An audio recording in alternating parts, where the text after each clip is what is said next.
One strong reason की मला स्वतःला प्रूव्ह करायचं आहे, आणि त्यालाच मी स्ट्रॉंग फोकसला म्हणजे स्ट्रॉंग रिझनला परत जाळून टाकणारा फोकस म्हणतो. मला जर एखादी गोष्ट डेस्परेटली करायची आहे, आपण आता एक थोडंसं यंग लोकांसाठीच उदाहरण घेऊ की मला एखादी मुलगी आवडली, मग आपण बाकीच्यांबरोबर काय करतो? फॅमिली म्हणली ही नाही आवडत आहे, आपण फॅमिलीशी भांडतो. मित्र म्हणले नाही आवडत आहे, मित्रांबरोबर संगत कमी करतो. ओके, मी ती मुलगी आवडणे योग्य काय योग्याबद्दल बोलत नाहीये. तिथं हुशार असो व कमी हुशार असो व कुठलाही माणूस असो, सगळ्यांचा जाळून टाकणारा फोकस आहे.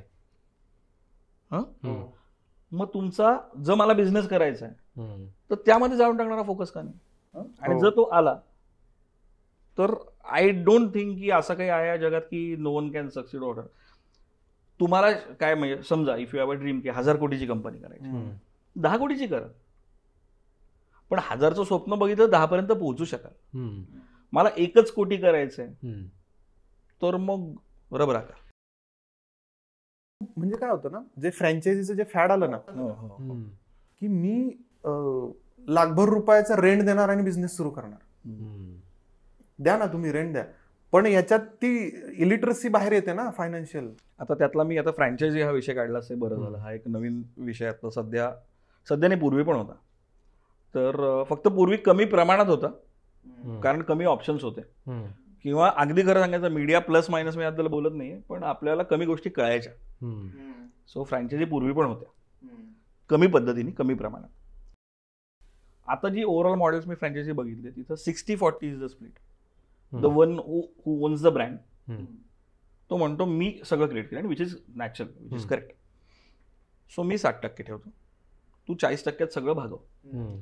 आता हे इतकं डिफिटिंग आहे, मी राईट ऑर रॉंग म्हणत नाहीये, काही त्यात प्रॉफिटेबल आहेत पण एक्सेप्शनल केसेसमध्ये, असं माझं वैयक्तिक मत आहे. कारण 40%मधनं मला रेंट द्यायचं आहे, मला सॅलरीज द्यायचं, मला प्रॉफिट घरी द्यायचं आहे. म्हणजे आपण एक साधं उदाहरण घेऊ, चहावाल्याच आपण मग असे बोललो तसं, चहाची फ्रँचायझी असं आपण म्हणू. सो मला 10 रुपयाचे 10 चहा विकायला लागतात, तेव्हा मला 100 रुपये मिळतात. 100 मधनं 60 त्याला गेले रोजचे. आता मला 40 मधनं रेंट, सॅलरी आणि प्लस पैसे घरी न्यायचे. सो कदाचित मला 2-5 रुपये प्रॉफिट त्यात राहील, म्हणजे 2-5% म्हणू आपण 100 रुपयाच्या सेल मागं. हेच जर मी स्वतः चहाचं दुकान टाकलं असतं आणि मी 2 चहा जरी विकले असते दिवसाला तरी 20 रुपयाच्या मागं. बरं, मला ब्रँडसाठी लागणारा सगळा लवाजमा, त्यांचं व्हॉट यू कॅन से, त्यांचं स्टँडर्डायझेशन, त्यांचं इंटिरियरचं नॉर्म्स, हे ते काही फॉलो करायचं नाही. मी छोट्या टपरीत टाकेन, मी छोट्या ठिकाणी ठेवेन, सो त्याची माझ्या कॉस्ट खाली येतील, माझा प्रॉफिट वाढेल. बऱ्याचदा चर्चा होतात की यांनी चहाची टपरी चालून बंगला बांधला, गाडी घेतली, याने भेळीचं दुकान चालून बंगला बांधला, गाडी घेतली. पण त्यात ते असतं ना, त्याने चहाचं टपरी चालवताना ती टपरीच ठेवली, त्याने तिथे फर्निचर केलं नाही, एकदम हाय पॉलिश एकदम, त्या गोष्टींवर त्याने खर्च केला नाही, त्याने खर्च कमी ठेवले. दुसऱ्या बाजूला इकडे काय होतं, तुम्ही सगळं चकचकीत हवंय तुम्हाला, आणि मग तुम्हाला चकचकीत करून मग चहाच्या दुकानावरून भेळीच्या दुकानावर बंगला बांधायचा आहे, गाडी घ्यायची, मग ते शक्य होत नाही. तुम्ही तिथंच मग फेल झालेले असतं सुरुवातीलाच. यात 2 आपण अँगल बघू. स्केलअप होताना तुम्हाला स्वतःमध्ये बदल करायला पाहिजेत आणि अपग्रेड करायला पाहिजे, इज ॲक्सेप्टेड. येस. जर माझा बिझनेस चालतोय आणि मला प्रॉफिट होतोय, इथं आलं रॅशनल थिंकिंग आणि इथं आलं फायनान्शियल लिटरसी. मी त्या प्रॉडक्टची कॉस्ट वाढवू शकतो का, तर मी अपग्रेड करावं. लोकांचं काय, मला लहानपणापासून हे हवं होतं, ते हवं होतंला तुझ्या इमोशन्सना काही व्हॅल्यू नाही आहे. बिझनेस चूक माफ नाही करत.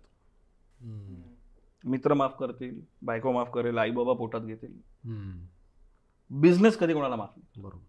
वन रॉंग डिसिजन तुम्ही ठरवून घेतला, चुकून झाला, अज्ञानाने झाला, नथिंग डुईंग, बिझनेस माफ नाही करत. पण आता तुझ्या प्रश्नाचं उत्तर, कायमच मी का टपरीत राहू?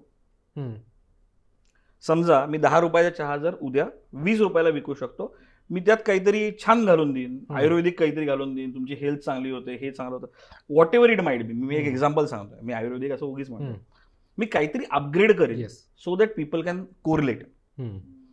ओके, म्हणजे आपण आता सिंपल उदाहरण घेऊ, 800 पण कार आहे आणि मर्सिडीज पण कार आहे, दोघांनाही 4 चाक आहेत, दोघांनी स्टिअरिंग आहे, दोन्हीकडे ऊन वारा पाऊसपासून तुमचं रक्षण करतो आणि इथून तिथं घेऊन जातात. मग तुझ्या म्हणण्यानुसार मग मर्सिडीज चालवायचीच नाही का? चालवायची, पण सुरू का चालवायची? सो पहिल्यांदा बघायचं मला त्याची उपयुक्तता काय. जर मी बिल्डर असेल आणि मी आजच्या दिवसांमध्ये जर 800 मधनं गेलो, मी किती मॉडेस्ट, लो प्रोफाईल, चांगला असेल स्वभावाने, लोक म्हटलं अरे याच्यापेक्षा मोठी माझी गाडी आहे, हा माझी स्कीम कम्प्लीट करणार का? सो आपण बेसिकला येऊ. सो तुम्ही जे म्हणताय त्याला तुमचं सराउंडिंग शुड सपोर्ट, आणि मग तुम्ही अपग्रेड करा. येस. सो माझं असं अजिबात म्हणणं तू कायम टपरीत राहा. येस. माझं म्हणणं आहे की राईट टाइम राईट स्केलिंग करा, अपस्केल करा, डाऊनस्केल पण करा. म्हणजे उद्या एखादी गोष्ट परवडत नसेल तरी सोडून द्यायची तयारी पाहिजे. पुन्हा टपरी द्यावं लागलं तरी चालेल, पण चालू ठेव. हा, पण मी प्रॉफिटचा अभ्यास करणार ना, की अरे गेले 4 महिने वर्षभर लोकांनी माझा 20 रुपये चहा प्यायला, पण आता माझ्या शेजारी, असं एक्झाम्पल सांगतो की माझ्या शेजारी आता अजून 10 कॉम्पिटिटर झाले आणि आता 8 रुपयांनी चहा विकायला लागले. सो माझं क्राऊड आता शिफ्ट व्हायला लागलं. मग त्यावेळेस तुम्हाला डाऊनसाइज, लोकांना लाज वाटते, भीती वाटते, आणि विच इज नॅचरल. म्हणजे ह्युमन बिंग म्हणून मला पण वाटते, ते वाटू शकते, पण तुमची तयारी पाहिजे. नाही तर काय माहिती का, तुम्ही लोकांना दाखवायला अरे मी कसा खाली येऊ, आता मी एवढं करून ठेवलंय, मग लोकांना ते इगोमध्ये मरतात. हा एक मोठा इश्यू आहे बिझनेसमध्ये. आणि मी परत मागे येतो, जर तुमचा बिझनेस हा जाळून टाकणारा फोकस आहे तर whatever it takes is the line.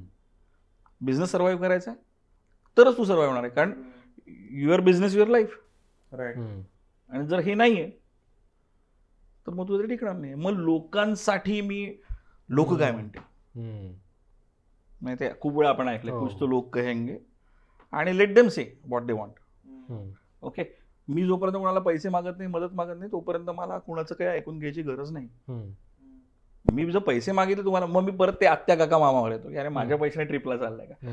Obligation घेऊ नका बिझनेसमध्ये कोणाचं, उपकार घेऊ नका कोणाचे, कारण ते रिलेशन मैत्रीचं असो. मी नाना पाटेकरांनी एका ह्याच्यात खूप छान सांगितलं होतं, कोणी बघितलं असेल तर, की मी जर उद्या अजितपर्यंत बोललो, मी जर अजितला उद्या पैसे मागितले तर आमच्या मैत्रीला एक टॅग लागेल पैशाचा, आणि तो टॅग मी कधीच काढू शकणार नाही. सो मी कोणाला कधी मदत मागत नाही अशा पद्धतीने. सो तसं ना तुम्ही तुमच्या जीवावर करा. आणि म्हणून मी म्हटलं start with low, join someone. तुमचा परफॉर्मन्स असा ठेवा की म्हणजे कोळशाच्या खाणीतनं हिरा दिसतो तसं, एवढं सिम्पल आहे. की फायनान्स कसा उभा करायचा, म्हणजे स्वतःच्या जीवावर उभा करायचा, पण कसा. आता आपण परत सिम्पल घेऊ की फायनान्स कसा उभा करायचा. सगळ्यात पहिल्यांदा तुम्ही काय स्टेजचा बिझनेस करताय आणि काय क्वालिटीचा बिझनेस करताय. इनिशियल फेजमध्ये लिंड अँड थिन असं आमच्याकडे म्हणतात, की जेवढं तुमचं आउटफ्लो कमी असेल तेवढं तुम्ही जास्त इंटॅक्ट राहा. सो पहिली गोष्ट, पैसे कशासाठी लागतात. फायनान्स कसा उभा करायच्याच्या आधी मी येतो, फायनान्स का हवाय याच्यावर खूप जास्त डोकेफोड व्हायला पाहिजे. माझा एक असा क्लायंट होता, त्यांनी खूप छान, की त्याला अशा काही ऑर्डर्स मिळायला लागल्या, पण त्याला कळलं की अरे मला मटेरियल घेऊन त्याचा लीड टाइम, सप्लायर, डेटर, हे ते सगळं नाही जमणार मला. म्हणजे तर त्यांनी समोरच्या कंपनीला, खूप मोठी कंपनी त्याला अप्रोच झाली होती, त्याचं क्वालिटी स्किल्स खूप छान होते, पण त्याला खूप हेवी इन्व्हेस्टमेंट करायला लागणार होते. सो त्या काळी साधारण 12-13 साली त्याला साधारण 8-10 कोटीचं मशीन घ्यायला लागणार. तो म्हणला की घ्यायला हरकत नाही, खूप छान विचार आहे. इथं थोडासा वेगळ्या विषयाला हात घालेल, पण तो गुजराती आहे.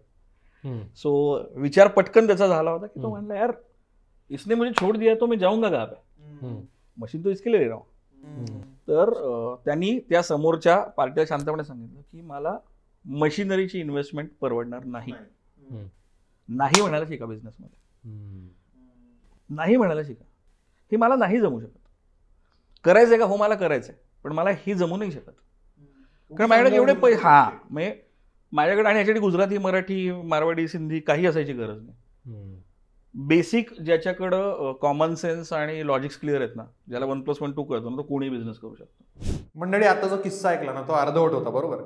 त्यामुळे तो संपूर्ण किस्सा ऐकण्यासाठी, म्हणजे त्या धडपड्या उद्योजकाने आपल्या प्रॉफिटमधनं अजून 3 मशीन्स 8-10 कोटींची कशी घेतली, हे जर तुम्हाला ऐकायचं असेल तर त्याची लिंक, त्या संपूर्ण एपिसोडची लिंक इथं दिली आहे, आणि त्या लिंकमध्ये संपूर्ण एपिसोड आहे. त्यात सुजितने अतिशय स्पष्ट शब्दात आणि इतक्या सोप्या पद्धतीत सांगितलंय की बिझनेस कसा सुरू करायचा, बिझनेस सुरू करताना काय अडचणी येतात, काय करायला नको, काय करायला हवं, हे सगळं आम्ही खूप छान डिस्कस केलंय.